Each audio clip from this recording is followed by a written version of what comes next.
Paniwala ng isang grupo, wala pa rin daw asahang pagbabago sa serbisyo ng MRT-3 matapos mauntsyami ang tinakdang bidding para sa maintenance ng tren. Balita hatid ni Bernadette Reyes. Bagong pag-asa para sa MRT-3 ang hatid sana ng 2015, taon kung kailan inaasahang darating ang mga bagong tren at mapapalitan na ang mga sirang riles sa train system. Pero sa mga plano para sa MRT, ang natupad pa lang ang taas pasahe na kamakailan din lang naman inanunsyo.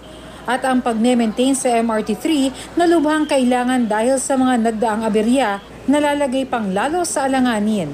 Ang ikalawang public bidding kasi para sa 2.4 billion pesos MRT maintenance contract nilangaw dahil daw sa higpit ng requirements.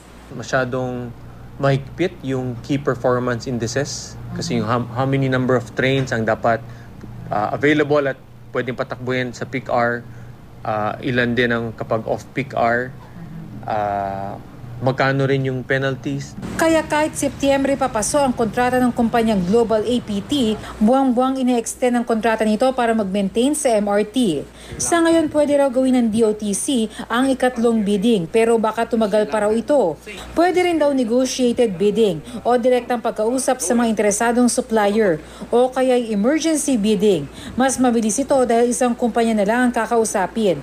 Pero dapat munang patunayang may panganib sa buhay o ari-arian para maselyo ang kontrata.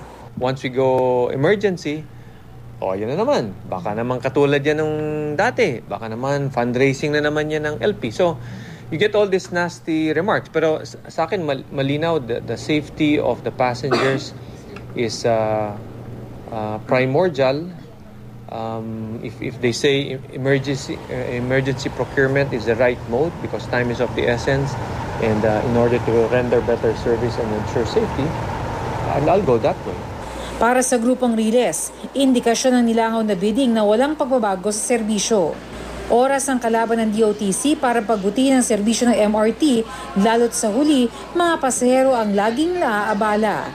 Dapat maayos agad nila yan kasi baka maulit-ulit yung disgrasya.